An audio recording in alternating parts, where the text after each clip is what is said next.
नमस्कार दोस्तों, BK education में आपका स्वागत है। चलिए, तो हम आरबीटी का दूसरा जो है सोल्यूशन पेपर लेकर आए हैं 2018 का। ठीक है, ये 2018 का सोल्यूशन पेपर लेकर आ रहे हैं और यहाँ पर हम लोग ये जो ट्रांसपोर्टेशन लिखा है मैंने कल ही बताया था, सॉरी नेक्स्ट पिछले जो है सोल्यूशन पेपर में ही बताया था। ये आरबीटी अब आ गया है। ठीक है, इसमें से हाईवे हटा दिया गया है। हाईवे हटा दिया गया है और हाईवे के लिए अलग से सब्जेक्ट बना दिया गया है। ठीक है, तो हम लोग केवल यहाँ पर आरबीटी का क्वेश्चन देखेंगे, रेलवे ब्रिज एंड टनल का। ठीक है, क्लियर। चलिए, तो आरबीटी का यहाँ पर क्वेश्चन हम लोग देखेंगे। क्लियर। अब हम लोग बात कर लेते हैं, कुछ लोगों को प्रॉब्लम है सर नोट्स कहाँ से पाएंगे हम लोग, कैसे नोट्स मिलेगा। तो भैया नोट्स लेने के लिए आपको हमारे नंबर पर व्हाट्सअप करना होगा 94 15 39 46 96 पर। ठीक है, 94 15 39 46 96 पर व्हाट्सअप करें और नोट्स के चार्जेस अप्लाई होंगे तो चार्ज लगेगा आपका RS 49 पर सब्जेक्ट के लिए और RS 199 फॉर ऑल सब्जेक्ट के लिए। और जो भी सब्जेक्ट का आप हमसे नोट्स लेंगे उसका सोल्यूशन पेपर भी हम साथ में देते हैं। क्लियर। चलिए, तो आप लोग नोट्स व्हाट्सएप करके ले सकते हैं। आगे की और हम लोग चलते हैं और इसका सोल्यूशन पेपर सॉल्व करते हैं। ठीक है, चलिए, तो यहाँ पर क्वेश्चन देखते हैं क्वेश्चन कैसे आता है। तो भैया 2018 में क्वेश्चन जो आया था और हम लोग यहाँ पर रोड को नहीं देखेंगे, तो क्वेश्चन नंबर 1 ये नहीं देखेंगे, आप लोग कट कर लीजिएगा अपने सोल्यूशन पेपर में, क्योंकि ये हाईवे का क्वेश्चन है। ठीक है, ऊपर दूसरा क्वेश्चन तो हम लोग बात करते हैं। यहाँ पर आपको कैम्बर नहीं देखना है, ये भी हमारा हाईवे का क्वेश्चन है, इसको भी नहीं ध्यान देना है। ठीक है, उसके बाद हम लोग कवर करते हैं आगे। ठीक है, तो इस इन सबको नहीं ध्यान देना, जितना मैं बता रहा हूं इन सबको ध्यान ही नहीं देना है। ठीक है, समझ रहे हो। चलिए आगे हम लोग देखते हैं। ठीक है, और उसके बाद ये हमारा है भूस्खलन, इसको भी नहीं ध्यान देना है। लैंडस्लाइड के कारणों बचाव तथा नियंत्रण के उपायों की विवेचना करें, ये भी हम लोग को ध्यान में नहीं देना है। ठीक है, और आगे की और क्वेश्चन देख लेते हैं, 1 मिनट। इधर IRC ये भी नहीं देखना है। क्वेश्चन नंबर 2 में भी यही नहीं ध्यान देना है, कट कर दीजिए। क्वेश्चन नंबर 2 कट कर दीजिए। ठीक है, सभी लोग अपने सोल्यूशन पेपर में कट करें जल्दी से। ठीक है, रेलवे हम लोग को देखना है। देखिए CBR वैल्यू फिर आया और CBR वैल्यू जो है आपका हाईवे में है। ठीक है, रेलवे में नहीं है। ठीक, अलाइनमेंट भी नहीं है, रोड का है, ये भी नहीं है आपके सिलेबस में। ये पिछले जो सिलेबस है ना उसका ये सोल्यूशन पेपर है ना, आपने तो अभी नया पढ़ रहे हो आप लोग। ठीक है, चलिए हम लोग यहां से देखते हैं। क्लियर, दिख रहा है सभी लोग को। यहां से देखते हैं, यहां से रेलवे क्वेश्चन आ गया। ठीक है, अब देखते हैं हम लोग रेलवे का क्वेश्चन, तो उसके बाद ब्रिज का, फिर टनल का। तो भारतीय रेलवे में कौन कौन से गेज प्रचलित हैं, विभिन्न परिस्थितियों में उनकी उपयुक्तता की विवेचना करें। तो आपसे पूछ रहा है कि भैया कौन कौन से गेज उपलब्ध हैं, उनको आपको बताना है। तो आप बस यही लिखना है कि कौन कौन से गेज हैं, उनके साइज लिख देना है। ठीक है, उनका क्या करना है, साइज लिख देना है। क्लियर है।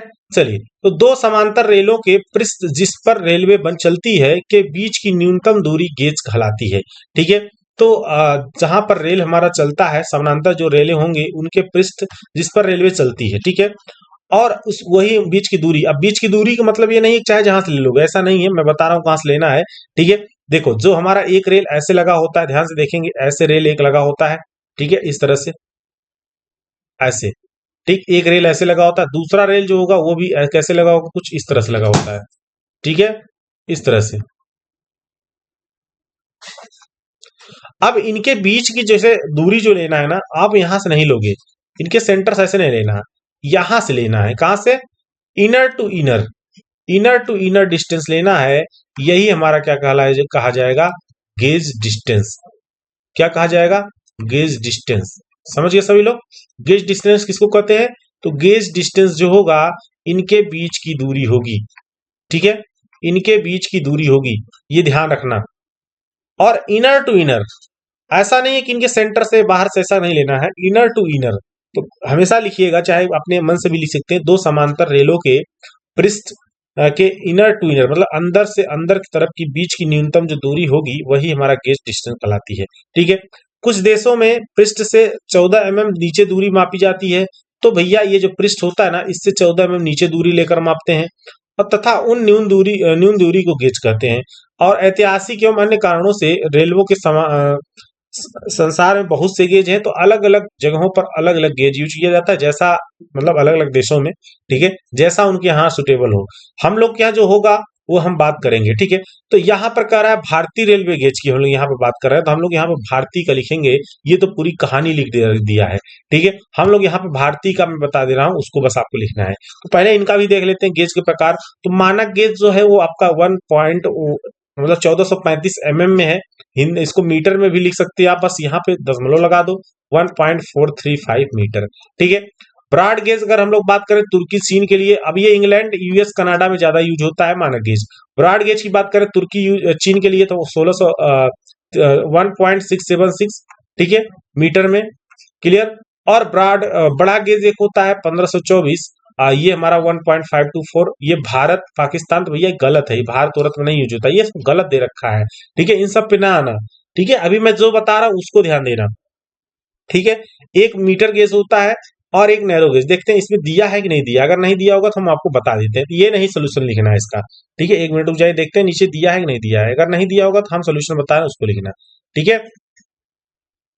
ठीक, हाँ दिया है, क्लियर, दिया है। अभी हम उसको बात करते हैं, तो इसकी बात नहीं करेंगे, यहाँ पर आपको लिख लिया है, इसकी कोई चर्चाएं नहीं करेंगे, तो इसको कट कर दे चाहे आप लोग, ठीक है।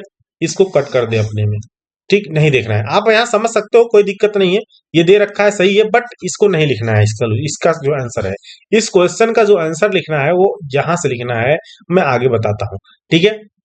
यहां से लिखना है, देखिए यहां से इसका आंसर लिखना है। कहां से लिखना है? इसका आंसर यहां से हम लोग को लिखना है, ध्यान से देखेंगे यहां से। अब भारत में निम्न भारतीय रेल गेज प्रचलित है। तो पहला है बड़ी लाइन, छोटी लाइन मतलब ब्रॉड गेज, ठीक है, ब्रॉड गेज, छोटी लाइन मतलब नैरो गेज, ठीक है। सॉरी, ये नैरो नहीं होगा, ये मीटरी गेज होगा, मीटरी गेज, मीटर गेज। तीसरा है आपका अ, ये लिखा कितना गलत है मैं क्या बताऊं यार। ये आपका नैरो होगा, ठीक है, ये नैरो गेज होगा। देखिए इसीलिए मैं सोल्यूशन पेपर से जल्दी नहीं पढ़ाता हूं, यहाँ पे क्वेश्चन समझना है, क्वेश्चन कैसे पूछता है, ठीक है। बाकी आप क्या करोगे अपने अनुसार, जैसा मैं पढ़ाया हूं, अपने सोल्यूशन पेपर नहीं देखकर बल्कि नोट्स से देखकर पढ़ना है, ठीक है। सोल्यूशन पेपर जो लोग हो सकता है नोट्स ना पढ़ पाए हों, लेट हमसे जुड़े हों, वो लोग यहाँ से पढ़ सकते हैं, मैंने इसको यहाँ पे करेक्ट करा दे रहा हूँ, ठीक है। ब्रॉड गेज यहाँ पे होगा मतलब बड़ी लाइन, इसके इसके मानक गेज भी, इसे मानक गेज भी कहते हैं। और इसकी गेज दूरी 1.676 मीटर में है ये, ठीक है। 5 फुट 6 इंच होती है। वर्तमान समय में बड़ी लाइनों का अधिक प्रयोग किया जा रहा है, तो भैया ये होगा ब्रॉड गेज, ठीक है। मीटर गेज की हम लोग यहाँ पे बात करें तो छोटी लाइन जिसको बोलते हैं हम लोग, इसे मीटर गेज भी कहते हैं। इसके गेज दूरी कितनी होगी? 1 मीटर होगी, और इनर टू इनर सब मिलेंगे, ठीक है। आजकल मीटर गेज का प्रचलन लगभग समाप्त हो चुका है। मीटर गेज का प्रयोग अधिकतर पर्वतीय क्षेत्रों में किया जाता है। जितने लोग लखनऊ के होंगे वो लोग समझ रहे होंगे, जो छोटी लाइन नहीं कहते हो आप लोग। जब लखनऊ में जाओगे तो 2 लाइनें हैं, जो एक गोरखपुर की तरफ जो जाती है उसको लोग छोटी लाइन कहते हैं। वो इसलिए कहते हैं क्योंकि वहां पर पहले यही वाली लाइन थी, मीटर गेज थी, बल्कि अभी कुछ 4-5 साल पहले तक थी शायद, ठीक है। अब वहां पर भी ब्रॉड गेज कर दिया गया, लेकिन वहां पर छोटी लाइन थी पहले, ठीक। तो इसलिए उसको छोटी लाइन, इधर बड़ी लाइन कहते हैं, ठीक है। वो एक स्टेशन के जस्ट मतलब जो मेन स्टेशन है हमारा उसी बगल में ही है, ठीक है, लखनऊ में। अब हम लोग यहाँ पे बात करें नैरो गेज की, ठीक है। तो पतली लाइन की बात करें तो इसे संकरी गेज, और ये जो है ना मीटर गेज प्रयोग अधिकतर पर्वतीय क्षेत्रों में किया जाता है, और इसे संकरी गेज भी कहते हैं पतली लाइन को, ठीक है। पतली लाइन देखते हैं, इसे संकरी गेज भी कहते हैं। इसकी गेज जो है 0.762, ठीक है, से लेकर 0.016। तो ऐसा नहीं करेंगे आप लोग, याद कर लो चाहे कि 0.762, हम तो ऐसे याद कर रखे हैं कि देखो एक है तो हमारा 1.676, तो याद कर लो, ठीक है। दूसरा है 1 है, क्लियर। तीसरा है ये देखो यहाँ पर मैंने लिखा है 0.676, तो मैंने इसको क्या किया, इधर इंटरचेंज कर दिया, तो मतलब 0.762, बस याद हो गया, क्लियर। याद करने की एकदम इजी तरीका है, क्लियर है। आजकल इसका प्रयोग नहीं किया जाता है। अब पहाड़ी क्षेत्रों को छोड़कर बड़ी लाइनें ही बिछाई जाती हैं, तथा बहुत सी मीटर गेज लाइनों को भी बड़ी लाइनों में बदल दिया गया है, ठीक है। इस प्रकार अब देश में एक ही गेज के प्रचलन प्रयास किया जा रहा है, तो यही बड़ी वाली ज्यादा यूज किया जा रहा है। तो कितना ध्यान रखना है आपको, ब्रॉड, मीटर, नैरो, यहां से रिवीजन आपका होता चला जाएगा, ठीक है। समझ गए सभी लोग। देखो आ गया क्रीप, तो मैंने क्रीप भी पढ़ाया है, बताया भी आप लोग क्रीप क्या होता है, ये रेलवे में है, ठीक है, क्रीप का क्या अर्थ है ये रेलवे में मैं बता रहा हूं। इसके कारण, प्रभाव तथा बचाव मतलब प्रिवेंशन की विवेचना करें, तो इन सब के बारे में आपको बताना है। तो देखते हैं कि क्रीप होता क्या है। ठीक है, तो इसमें देखिए विसर्पण के कारणों का सही विश्लेषण करना कठिन है। ठीक है, प्रकट रूप से कुछ कारण निम्न हो सकते हैं, जैसे कि लहर सिद्धांत, आघात सिद्धांत, गाड़ी के चलने तथा त्वरण के कारण, गाड़ी के रुकने तथा मंदन के कारण, अत्यधिक ढाल, वक्र पर, असंतुलित यातायात, ताप परिवर्तन, दोषपूर्ण रेल पथ।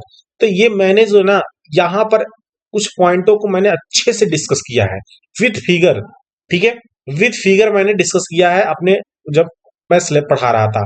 अभी भी वो सारी क्लासेस यूट्यूब पर हैं, आप लोग जाकर प्लेलिस्ट से देख सकते हैं यदि आपको, आपके पास टाइम हो, यदि और सब्जेक्ट कवर कर चुके हो। ठीक है, लहर सिद्धांत हम लोग यहाँ पर देखते हैं। तो इस लहर सिद्धांत में क्या था कि जब रेलगाड़ी खड़ी होती है तो पहिए के भार के कारण रेल की सतह कुछ नीचे दब जाती है तथा पहिए के आगे रेल सतह थोड़ा ऊपर उठ जाता है। जब गाड़ी चलना शुरू करती है तो यह धसन या लहर भी पहिए के साथ चलती है और पहिया सामने उठी हुई रेल सतह को धकेल कर आगे की ओर ले जाता है। फलस्वरूप रेलगाड़ी चलने की दिशा में सरकने लगती है। देखो यहाँ पे क्या होता है ना कि जैसे मान लीजिए गाड़ी रुकी, जैसे गाड़ी रुकेगी ट्रेन, वैसे क्या करेगा, जहां तक पहिया रहेगा वहां तक का जो रेल है ना, वो क्या करेगा, नीचे की ओर दबेगा। अब रेल नहीं दबता है, रेल सहित जो गिट्टी होती है वो दबती है। ठीक है, फ्लेक्सिबल गिट्टी होती है। गिट्टी क्या होगा, जो डला रहेगा वो फ्लेक्सिबिलिटी उसके अंदर होगी। ठीक है, उसकी वजह से वो नीचे दबती है। और जैसे भाई रुका, कुछ कुछ देर खड़ा रहा या फिर चलने की जब कोशिश करेगा, तो एक बार टॉर्क तो अंदर देखिए डालेगा ना नीचे की तरफ, जैसे टॉर्क डालेगा वैसे फिर एक बार हमारा क्या करेगा, ये झुकेगा नीचे की तरफ। ठीक है, और देखिए यहाँ पर तो एक जैसा फिगर बना, लेकिन थोड़ा सा यहाँ पर फिगर ऐसे बनाना चाहिए था, थोड़ा झुकाकर। ठीक है, ये ऊंचा रहता, ये नीचे रहता। ठीक है, इस तरह से। क्लियर? तो यही हमारा क्या कहलाता है, लहर का सिद्धांत ये कहलाता है कि गाड़ी जब चलेगी तो नीचे दबेगा, फिर पीछे की तरफ उठेगा। इसी तरह से हमारा जो है ये एक तरह से लहरदार जो है पूरा काम वर्क करता रहता है। ठीक है, अब हम लोग ने आगे देखते हैं इसमें विसर्पण के प्रभाव क्या है, जो क्रीप है उसके प्रभाव क्या क्या हैं उनको हम लोग देखते हैं। ठीक है, क्रीप के प्रभाव, जो इफेक्ट ऑफ क्रीप। ठीक है, इफेक्ट ऑफ क्रीप जिसको बोलते हैं, इफेक्ट ऑफ क्रीप इंग्लिश में। ठीक है, इफेक्ट ऑफ क्रीप। तो इसमें देखिए संरेखण पे बात हम लोग करेंगे। तो स्लीपर अपनी स्थिति से हट जाने से रेल पथ बिगड़ जाता है, तो जो इसका संरेखण अलाइनमेंट है वो क्या होगा, डिस्टर्ब हो जाएगा। ठीक है, असम दूरी, स्लीपरों के मध्य दूरी नहीं रहती, तो जो ये स्लीपर है ना आपस में ऐसे 30-30 सेंटीमीटर पे लगभग स्लीपर लगे होते हैं, इन पे रेलगाड़ियां ऐसे, सॉरी रेल ऐसे लगे होते हैं, उस पर रेलगाड़ियां चलती हैं। तो ये जो स्लीपर है आपस में, इन पे डिस्टेंस, इनकी जो बीच की दूरी होती है ना, वो क्या होगा कि समान रूप से नहीं रहता है, असमान हो जाता है। ठीक है, गेज दोष की हम लोग बात करते हैं, जब गेज दोष की बात करें तो गेज दोष भी डिस्टर्ब हो जाएगा। अब ये जो इनके बीच में जो गेज होता है रेल के, ये भी डिस्टर्ब हो जाएगा। 1.676 तो रहता है, ये भी डिस्टर्ब हो जाता है, गेज परिवर्तन हो जाती है, जिससे ट्रेन का चलन असुरक्षित हो जाता है। तो क्या प्रभाव होते हैं क्रीप के, देख लिया आपने। विसर्पण से बचाव। ठीक है, विसर्पण से बचाव। अब हम लोग आगे बात करते हैं स्लीपरों के नीचे तथा पार्श्व में मिट्टी अच्छी प्रकार से ठोक कर भरी जानी चाहिए, भरी जाती है, ताकि यह मिट्टी ठीक ढंग से दबी रहे और इस दृश्य से इस्पात के स्लीपर उत्तम रहते हैं। ठीक है, तो ये क्या होगा, स्लीपर डिस्टर्ब नहीं होगा तो रेल भी डिस्टर्ब नहीं होगा। ठीक है, तो रेल पथ से जल निकासी की उचित व्यवस्था करके इसे सही स्थिति में रखा जाता है। तो हम लोग क्या करते हैं, एक अच्छी मतलब एक ड्रेनेज की, वैसे ड्रेनेज की पूरी व्यवस्था तो होती है, गिट्टी डली होती है तो पानी जाहिर सी बात है बहकर चारों तरफ निकल जाएगा। ठीक है, रेल जोड़ों के ढीले पड़ गए बोल्टों को सकसते रहना चाहिए, विसर्पण की संभावना कम रहती है।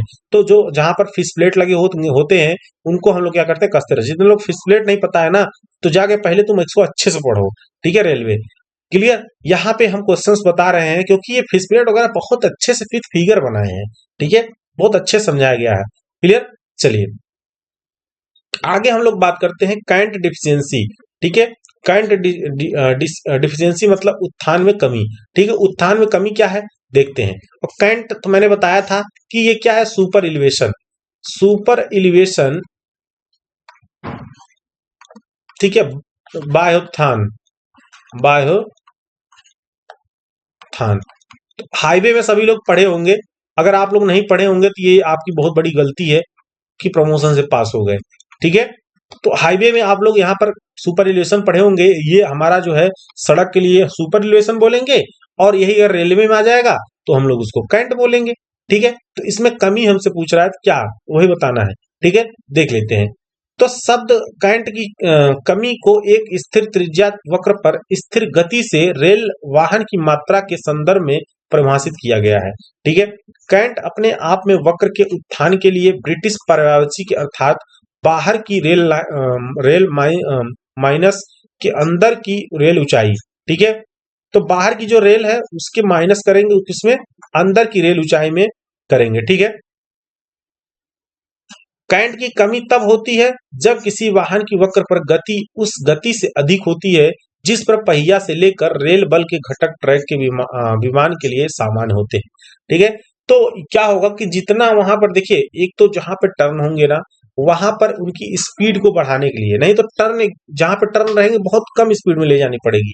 अगर स्पीड को बढ़ाएंगे तो अपकेंद्री बल वहां पे अधिक लगने लगेगा, और इसकी वजह से हमारी जो ट्रेनें हैं वो आगे की तरफ फेंका जाएंगी। ठीक है, उनको रोकने के लिए हम लोग क्या करते हैं कि वहां पर कैंट दे देते हैं, सुपर इलेवेशन बना देते हैं, कि ताकि जो है गाड़ी पलटे ना, और वहां पर एक हमको अच्छी स्पीड टर्न पर भी मिल सके। ठीक है, इसलिए हम लोग क्या करते हैं, कैंट देते हैं या सुपर इलेवेशन देते हैं। थ्रो आप स्विच की हम लोग यहाँ पे बात करें तो स्विच रेल जितनी पार्श्व दूरी में सरक कर स्टॉक रेल सेट हो जाती है, वह दूरी स्विच का अंतराल कहलाती है। ठीक है, यह पहिए के फ्लेंज को निकालने के लिए रखी जाती है। तो भैया जो ये थ्रू आप स्विच कर रहा है ना, देखो मैं बता रहा हूँ एक सीधा साधा एग्जांपल आप समझिए, कि जैसे रेलवे लाइन ऐसे बिछी रहती है, आप लोग देखते होंगे। ठीक है, और यहां से ऐसे एक ऐसे देखिए, इधर घूमना है तो इस तरह से क्या होगा, ऐसे एक लाइन इधर निकली रहती है, और ये अटैच रहता है अंदर वाला। अब ये क्या करता है कि एक साथ इसमें जाकर अटैच हो जाता है। जब क्या होगा, सीधी लाइन जानी होगी, यदि इसको लाइन को घूमना होगा इस तरफ, तो क्या करेगा, ये पूरा साथ में अटैचमेंट लेकर इस तरह इधर आके चिपक जाएगा। तो यही हमारा कहा जाता है स्विच। और ये स्विच जो है ना, यहां से एक बॉक्स बना रहता है, इससे अटैच रहता है, और ये स्टेशन मास्टर के पास तक पूरा अटैचमेंट रहता है। ठीक है, समझ गए सभी लोग। चलिए, तो इनके दूरी, इनके जो बीच में कुछ न कुछ दूरी होती है। ठीक है, तो दूरी स्विच का अंतराल ये कहलाएगा। ठीक है, समझ गए। चलिए आगे हम लोग देखते हैं, पटरी बिछाने मतलब ट्रैक लेइंग की विभिन्न विधियां क्या है। तो ये मैंने आपको नहीं बताया था, और ये आपके सिलेबस में भी वैसे नहीं है देखें तो, लेकिन अब क्वेश्चन आ गया तो छोड़ेंगे तो है नहीं, तो चर्चाएं तो करेंगे ही। ठीक है, चलिए तो इसको देख लें, हो सकता है फिर आ जाए। तो रेल पटरी बिछाने की मुख्यतः 3 विधियां हैं। ठीक है, रेल पटरी बिछाने की 3 विधियां हैं। तो पहला है टेलीस्कोप विधि, ठीक है, मेथड। दूसरा है पार्श्व विधि, तीसरा है अमेरिकन मेथड। तो 3 मेथड से हम लोग क्या करते हैं, बिछाते हैं। तो देखते हैं कौन कौन से मेथड कहाँ पर यूज होते हैं ज्यादा। ठीक है, तो पटरी बिछाने ट्रैक लेइंग की विभिन्न विधियां क्या है, किसी एक विधि का वर्णन करें। तो कोई एक विधि आपसे पूछ रहा है। टेलीस्कोपिक विधि का हमें जहां तक है कि लगता है कि यहाँ पर टेलीस्कोप देखकर मतलब क्या होता है कि उसका लेवल वगैरह फाइंड आउट करके बिछाते हैं, तो काफी ज्यादा समय लगता होगा। पार्श्व विधि भी एक होती है, अमेरिकन विधि। तो अमेरिकन विधि को देख लेते हैं, किसी एक मेथड को। ठीक है, अमेरिकन विधि से पटरी बिछाने का कार्य यंत्रों की सहायता से किया जाता है। तो भैया आजकल तो एकदम मॉडर्न आ गया है। ठीक है, पूरा उसमें सेटअप रहता है और बिछाते हुए आगे बढ़ता चला जाता है। फैक्ट्री में ही रेलों के स्लीपर को जड़ दिया जाता है। उपयुक्त रेल लंबाई को क्रेनों द्वारा उठाकर मौके पर लाकर निर्माण स्तर पर टिका दिया जाता है और फिट बोल्ट कस दिया जाता है। ठीक है, अमेरिकन विधि में श्रमिक कम संख्या में आवश्यकता पड़ती है। रेल बिछाने की यह विधि अमेरिका एवं इंग्लैंड में अपनाई जाती है। तो भैया अमेरिकन विधि अपने यहाँ नहीं अपनाया जाता है, अपने यहाँ टेलीस्कोप या फिर पार्श्व विधि ही अपनाते हैं। ठीक है, क्लियर। चलिए आगे हम लोग देखते हैं। ये क्वेश्चन तुम्हारा थोड़ा बहुत अच्छा क्वेश्चन था, कुछ नए क्वेश्चन हमको देखने को मिल गए। ये था रेलवे की बात। अब हम लोग यहाँ पर आ जाते हैं ब्रिज की बात। ठीक है, ब्रिज की बात। ठीक है, अब कह रहा है निम्नलिखित में से किन्हीं 2 भागों की उत्तर दें। तो पहला देखते हैं, किसी पुल के स्थल चयन करने वाले कारकों की विवेचना कर आप किन किन आंकड़ों को एकत्र करने के सुझाव देंगे। फिर वही क्वेश्चन आ गया जो मैंने 2019 में डिस्कस किया था। देखिए क्वेश्चन ये रिपीट कर गया फिर। ठीक है, ब्रिज का क्वेश्चन, टनल क्वेश्चन एकदम रिपीट करेगा, एकदम रट लेना आप लोग। ठीक है, तो ये आप मेन स्टार मार लीजिए, इसको रट लो। ठीक है, कि साइट सिलेक्शन के जो हमारे कारक हैं उसको प्रभावित करने वाले, वो जरूर पूछेगा। ठीक है, तो पुल के स्थल चयन करने वाले कारक कौन कौन से होंगे, मैंने इसको डिस्कस किया है। ठीक है, इसको क्या किया मैंने, डिस्कस किया अच्छी तरह से। ठीक है। देखो ये नदी की धारा, लागत, ये सब पूरा डिस्कस किया था पिछली, अभी जस्ट क्लास में डिस्कस किया था, जो पिछला 2019 का सोल्यूशन पेपर है। ठीक है, तो यहाँ पर अब इसको नहीं डिस्कस करेंगे, टाइम नहीं वेस्ट करेंगे आपका। ठीक है, तो पांचों अगर जितना मैं सोल्यूशन पेपर करा रहा हूं, अगर उसको आप करते हो तो आपको जो है अच्छे से पता चल जाएगा। ठीक है, क्योंकि हम जो चीज है बार बार उसको डिस्कस नहीं करेंगे। ठीक है, चलिए क्वेश्चन नंबर 4 की हम लोग यहाँ पे बात करें तो कह रहा है संरचनात्मक स्वरूप मतलब स्ट्रक्चरल फॉर्म की दृष्टि से पुलों का वर्गीकरण करें। तो आपसे स्ट्रक्चरल के तौर पे पूछ रहा है संरचनात्मक, तो इसको भी मैंने लिखवाया है अच्छी तरह से, पूरा पुलों का वर्गीकरण। ठीक है, तो बस यही नाम ही पूछा है आपसे, कुछ इसके अंदर पूछा नहीं है। ठीक है, तो पहला है आपका पुलिया, जिसमें पुलिया में डाट पुलिया, स्लैब पुलिया, पाइप पुलिया, बॉक्स पुलिया। ठीक है, दूसरा है पुल, जिसमें डाट पुल, धरन पुल, कैंची पुल, गर्डर पुल, दृढ़ सांचा पुल, धनुष गर्डर पुल, प्रास पुल, असंतुलित प्रास पुल। ठीक है, ये आपके बहुत सारे हैं इसमें, देखिए उद्वंदन पुल, रैम पुल, पंचिका पुल, प्रेखड़ पुल, नौका पुल, पीपा पुल, हवाई पुल। ठीक है, जो जो भी आपके माइंड में हो याद कर लीजिए। उसके बाद सेतुक होता है उच्च तली सेतुक, निम्न तली सेतुक। समझ में आ गया? तो ये आप इसको याद कर लीजिएगा, टाइप्स कौन कौन से हैं इसके। ठीक है, चलिए अब हम लोग आगे की इसमें बात करेंगे। ठीक है, आगे की हम लोग इसमें बात करते हैं।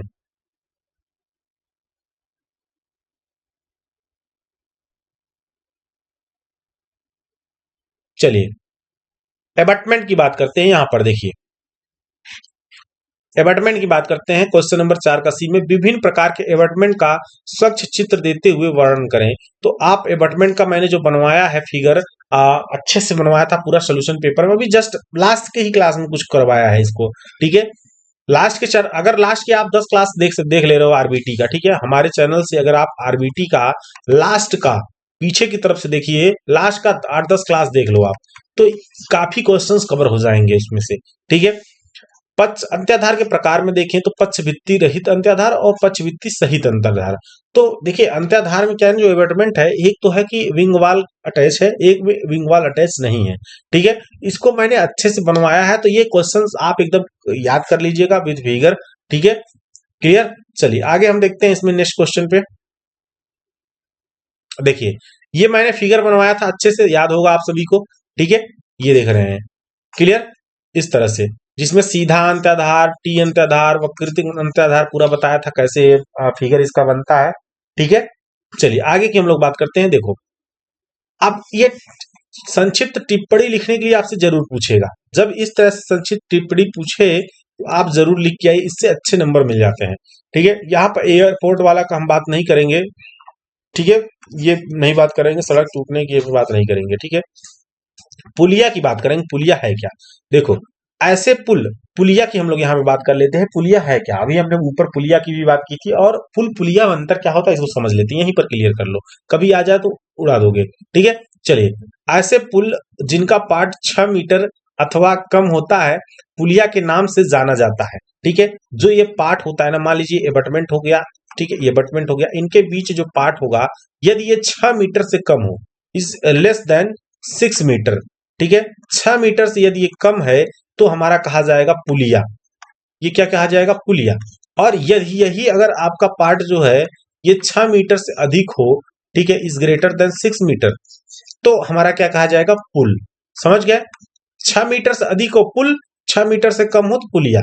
समझ गए, क्लियर। तो पुलिया के नाम से जाना जाता है। पुलिया एक अथवा दो दो तीन पार्ट वाली हो सकती हैं, इनके बीच में कई पार्ट हो सकते हैं। ठीक है, पुलिया सामान्यतः बरसाती नाले, खाइयों, सीवर सिंचाई नालों आदि पर बनाई जाती है। तो क्या वहां पर 3-4 मीटर का ही तो पानी बहता रहता है, इसके अंदर क्या होगा जी, कितनी लेंथ होगी इसकी, 2-3-4-5 मीटर बस।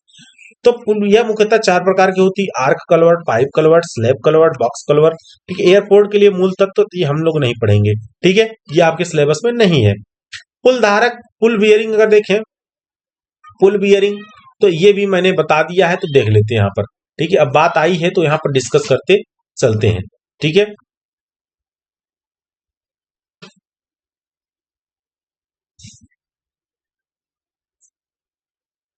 चलिए यहां पर है पुल धारक।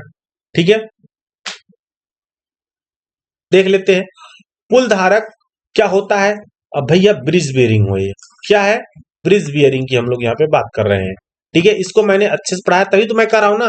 अगर आरबीटी प्लेलिस्ट में जाके आप लास्ट की केवल 10, आप लास्ट की क्या करिए 10 देख लीजिए, ठीक है, 10 वीडियो लास्ट के देख लीजिए, वहां पर पुल पुल बियरिंग भी खत्म हो जाएगा, टनल भी खत्म हो जाएगा, मैं बता रहा हूं। ठीक है, पुल के पाटन गर्डरों में और आलंबों के शीर्ष के मध्य ऐसी व्यवस्था जो पुल का भार आलंबों पर सुरक्षा पूर्वक अंतरण कर सके। तो ये क्या करता है, जो पाटन जो हमारे गर्डर होते हैं उन पर जो भार आता है उनको आलंब के शीर्ष के मध्य क्या करता है, ऐसी व्यवस्था ये बनाता है कि उन व्यवस्था की वजह से जो पुल का भार है वो आलंबों पर क्या होगा, सुरक्षा पूर्वक अंतरण हो सके, मतलब एक तरह से देखें तो ट्रांसफर हो सके। ठीक है, नहीं तो क्या होगा कि भैया अगर उसमें कोई एक्सपेंशन वगैरह कुछ होने लगेगा तो हमारे जो आलंबन होंगे ना, जो आलंब होंगे या सपोर्ट जो होगा वो क्रैक हो सकता है, टूट सकता है। ठीक है, उनको बचाने के लिए क्या करते हैं, इसमें हम कुछ अरेंजमेंट लगा देते हैं ताकि जो लोड लग रहा है ना वो अच्छे से इन पर पड़े और ट्रांसफर हो सके पूरे हमारे कॉलम पर,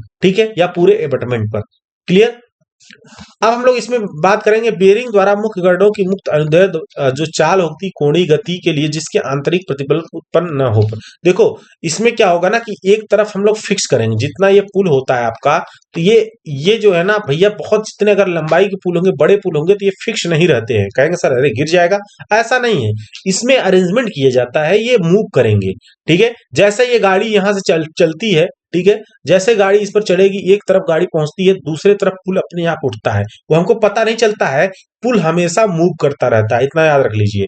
जितने भी पुल होते हैं आप खड़े रहेंगे, ट्रक जाती रहेगी, आपको लगेगा कि पुल हिल रहा है। वो रीजन यही होता है कि इसमें जो हमारी बेयरिंग होती है ना वो आगे पीछे खिसकती रहती है। जितना हैवी पुल होगा, जितना बड़ा पुल होगा, उतना ज्यादा हिलेगा, मूव करेगा, क्योंकि इसमें उसी तरह से ये एडजस्टमेंट किया जाता है, ये मूव करे। नहीं तो क्या होगा, कहीं से भी क्रैक डेवलप हो जाएगा, पता चला आप नीचे चले आएंगे। तो ये क्या किया जाता है, बियरिंग लगाई जाती है इसके अंदर। और बियरिंग मैंने बताया कितने टाइप्स होते हैं, तो इसमें मेनली अगर देखें दो तरह के होते हैं, एक स्थिर धारक, एक प्रसार धारक।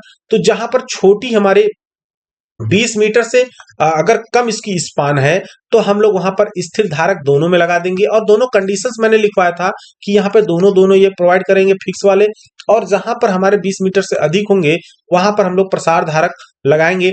और प्रसार धारक जो हम लोग यहाँ पर लगाते हैं ना, ये ध्यान रखिएगा, ठीक है। तो प्रसार धारक हम लोग क्या करते हैं, लगाएंगे, ठीक है। और प्रसार धारक दोनों पे भी लगा सकते हैं, लेकिन जहां पर बहुत बड़े पुल होंगे, ठीक है, जहां पर बहुत बड़े पुल होंगे वहीं पर लगाएंगे। हाँ, ऐसे नहीं कि चाहे जहां पर लगा देंगे, ठीक है। तो ये मैंने कंडीशंस बताया था, जब आप वो चैप्टर खोल के पढ़ोगे तो वहां पे आपको समझ में आ जाएगा। आई होप कि आपको ये समझ में आ चुका होगा, ठीक है। चलिए, तो अब हम लोग नेक्स्ट जो है लेक्चर देख लेंगे 2017 का पेपर, ठीक है। और यहाँ पर इसको इंड करते हैं। तो केवल हमने क्या किया, क्वेश्चन की बस बात की है। देखिए आपको 3 4 5 पेपर करेंगे ना तो लगेगा कि बार वही क्वेश्चन तो पूछ रहा है, बार बार वही पूछ रहा है, तो भैया वही वही पढ़ लेना, बस यही मोस्ट इंपॉर्टेंट क्वेश्चन है। अब हम आपको ऐसे लुभाने के लिए तरह तरह का वीडियो नहीं बना के लेके आएंगे कि आ गया क्वेश्चन, ये हो गया क्वेश्चन, ठीक है। बस जो मैं पढ़ा रहा हूँ कॉन्सेप्ट से पढ़िए, ठीक है, आ गया लो पूछ लिया, यही फिक्स क्वेश्चन है। तो ऐसा वीडियो बनाने का कोई मतलब नहीं है, ठीक है, समझ रहे हो। चलिए तो क्लास को इंड करते हैं। Okay, bye bye.